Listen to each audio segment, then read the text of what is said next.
এটা মৰ্মান্তিক ঘটনা। আজি পেটৰ তাৰণাত আজি এনেকুৱা এটা দুৰ্গম অঞ্চলৰ পৰা লখিমপুৰ ঢকুৱাখানালৈ কাম কৰিবলৈ গৈছিল আৰু কাম কৰিব যাই জাহাংগীৰে আজি নিজৰ জীৱনটো দিলে। আৰু জাহাংগীৰক যি ধৰণে জীৱনতে মুণ্ডু ছেদ কৰি হত্যা কৰা হ'ল, জ্বলাই দিয়া হ'ল, আচলতে এইটো অমানৱীয়ভাৱে হত্যা কৰা হৈছে। এইটোক আমি তীব্ৰভাৱে নিন্দা কৰিছোঁ, গৰিহণা দিছোঁ আমচুৰ ফালৰ পৰা। আৰু আমি অসমৰ গৃহ বিভাগ আচলতে যে সম্পূৰ্ণভাৱে ব্যৰ্থ হৈছে এইটো পুনৰবাৰ প্ৰমাণ কৰিলে। জাহাংগীৰক হত্যা কৰাৰ আজি কেইদিন হৈ গ'ল, জাহাংগীৰৰ মানে ওলালে যে জাহাংগীৰে সেই বডিটো জাহাংগীৰৰে হয়, কিন্তু এতিয়ালৈকে প্ৰকৃত জাহাংগীৰক কোনে হত্যা কৰিলে, কি কাৰণে হত্যা কৰিলে, এতিয়াও অসম আৰক্ষীয়ে উলিয়াব নোৱাৰাটো অসম আৰক্ষীৰ বিফলতা আৰু অসমৰ গৃহ বিভাগৰ বিফলতা। গতিকে আমি অসমৰ মুখ্যমন্ত্ৰী ডাঙৰীয়াক আহ্বান জনাইছোঁ যে অনতিবিলম্বে জাহাংগীৰক কোনে হত্যা কৰিলে, জাহাংগীৰৰ সেই হত্যাকাৰীক গ্ৰেপ্তাৰ কৰি দৃষ্টান্তমূলক শাস্তি দিব লাগে। আৰু দুৰ্ভাগ্যৰ বিষয় যে আজি মই য'ত আহিছোঁ আচলতে মানুহ থকাৰ পৰিৱেশ নাই। জাহাংগীৰৰ দুটা বাচ্চা আছে, মাক আছে, ঘনীয়েক আছে, ভায়েকটো এতিয়ালৈকে লখিমপুৰতে আছে, তেওঁ আহিব পৰা নাই। এটা অবৰ্ণনীয় এটা পৰিৱেশ এই ঘৰখনত হৈ আছে। চাৰিওপিনে পানী, থাকিবলৈ তেওঁলোকৰ ঠাই নাই। তেনেকুৱা ক্ষেত্ৰতো অসম চৰকাৰে আজিলৈকে জাহাংগীৰৰ ঘৰত খবৰ ল'বৰ কাৰণে অসম চৰকাৰৰ আহৰি নাই। বিশেষকে ধুবুৰী জিলাৰ জিলা আয়ুক্ত ডাঙৰীয়া আৰু আৰক্ষী অধীক্ষকগৰাকী এচি ৰুমৰ পৰা ওলোৱাৰ সময় পোৱা নাই। মই তীব্ৰভাৱে ধুবুৰী জিলাৰ মানে জিলা আয়ুক্তগৰাকীক আৰু আৰক্ষী অধীক্ষকগৰাকীক তীব্ৰভাৱে নিন্দা কৰিছোঁ, গৰিহণা দিছোঁ। যি সময়ত জাহাংগীৰৰ ঘৰত মানৱতাৰ দৃষ্টিৰে হ'লেও এই পৰিয়ালটোৰ কাষত থিয় হ'ব লাগিছিলে, তেওঁলোকে আহিব লাগিছিলে।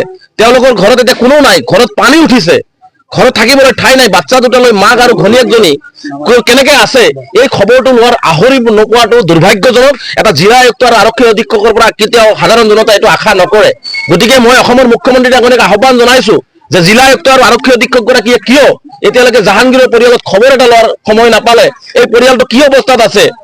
এবাৰ যদি কোনোবাই আহিলেহেঁতেন তেনেহ'লে অনুভৱ কৰিলেহেঁতেন যে জাহাংগীৰৰ পৰিয়ালটো কি অৱস্থাত আছে। আচলতে তেওঁলোকে অহা নাই কাৰণে আচলতে তেওঁলোকৰ আচলতে মানৱতাই নাই।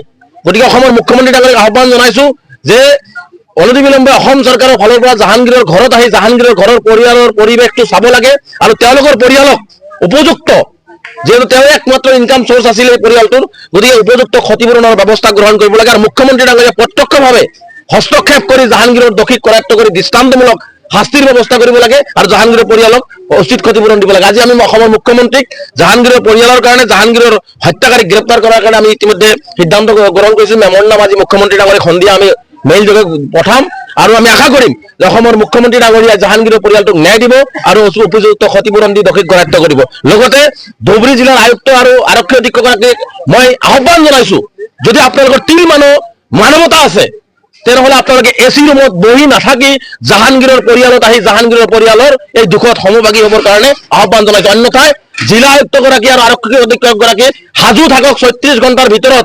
যদি এই পৰিয়ালটোক তেওঁলোকে কোনো ব্যৱস্থা গ্ৰহণ নকৰে তেনেহ'লে ধুবুৰী জিলাৰ প্ৰতিটো দল সংগঠন, নাগৰিক সমাজক লগত লৈ আমচুৱে ব্যাপক আন্দোলনৰ কাৰ্যসূচী গ্ৰহণ কৰিব। নবীন গগৈৰ বডি কৰা হৈছে, এতিয়া গম পালে এইটো আমাৰ বডিটো ইয়াৰ হয়, ধৰ্মৰ ক্ষেত্ৰত আপুনি কি ক'ব? যিহেতু জাহাংগীৰৰ ডেড বডিটো চাওক, আমি সেইকাৰণে কৈছোঁ জাহাংগীৰৰ ডেড বডিটো, যিহেতু জাহাংগীৰৰ যিখিনি মৰদেহ আছে, এতিয়া যিখিনি যি আছে তেওঁলোকে পুলিচৰ হাতত নিশ্চিতভাৱে সংগ্ৰহ কৰিছে। গতিকে যিহেতু জাহাংগীৰৰ হয়, মই ভাবোঁ সেইখিনিকে যে তেওঁলোকে সংৰক্ষণ কৰি আনি জাহাংগীৰৰ পৰিয়ালক গোটাই দিব লাগে, যাতে জাহাংগীৰৰ পৰিয়ালে ধৰ্মীয় ৰীতি নীতিৰে তেওঁলোকৰ সৎকাৰটো কৰিব পাৰে। গতিকে অসমৰ মুখ্যমন্ত্ৰীক সেইখিনিও আহ্বান জনাইছোঁ, আমি ডিজিপি মহোদয়ক সেইখিনিও আহ্বান জনাইছোঁ, জাহাংগীৰৰ যিখিনি অৱশিষ্ট মৃতদেহৰ যিখিনি অৱশিষ্ট আছে সেইখিনি অন্তত যদি তেওঁলোকে সমজাই দিয়ে পৰিয়ালক বা স্থানীয় ৰাইজক যদি সমজাই দিয়ে তেনেহ'লে সেইখিনি অন্তত আমি ভাবোঁ যে এটা ধৰ্মীয় ৰীতি নীতিৰে সৎকাৰ কৰিব পাৰিব।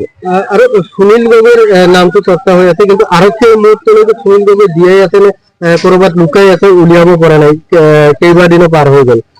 চাওক, মই কৈছোঁ যে অসম আৰক্ষী আৰু গৃহ বিভাগৰ ইতিমধ্যে তদন্ত আৰম্ভ কৰিছে, কিন্তু তদন্ত আৰম্ভ কৰি জাহাংগীৰৰ ডেড বডি হয় বুলি ইতিমধ্যে তেওঁলোকে ক'লেই, কিন্তু গৃহ বিভাগৰ যিটো ধৰণৰ তৎপৰতা বা যি ধৰণে মানে কামখিনি আগবাঢ়িব লাগিছিল সেইখিনি আগবাঢ়ি থকা নাই, যাৰ কাৰণে আজি এটা মাৰ্ডাৰ হৈ যোৱাৰ পিছত, মানুহ এটা জীৱনতে জ্বলাই দিয়াৰ পিছত, মুণ্ড ছেদ হৈ যোৱাৰ পিছত, ইমান ডিজিটেলাইজ হৈছে পৃথিৱীখন, তাৰ পিছতো এতিয়ালৈকে জাহাংগীৰৰ হত্যাকাৰী বা সুনীল বৰা ক'ত আছে এই কথাটো গৃহ বিভাগে উলিয়াব নোৱাৰাটো মই অতিকে দুৰ্ভাগ্যজনক আৰু গৃহ বিভাগৰ বিফলতা। গতিকে মই অসমৰ মুখ্যমন্ত্ৰী ডাঙৰীয়াক আহ্বান জনাইছোঁ যে সুনীল বৰা ক'ত আছে সেইটোও উলিয়াব লাগে, জাহাংগীৰক কোনে হত্যা কৰিলে তাকো গ্ৰেপ্তাৰ কৰিবৰ কাৰণে ব্যৱস্থা গ্ৰহণ কৰিব লাগে, আৰু জাহাংগীৰৰ যিখিনি অৱশিষ্ট আছে সেই পৰিয়ালৰ হাতত গতাই দিব লাগে, যাতে ধৰ্মীয় ৰীতি নীতিৰে সৎকাৰ কৰিব পাৰে।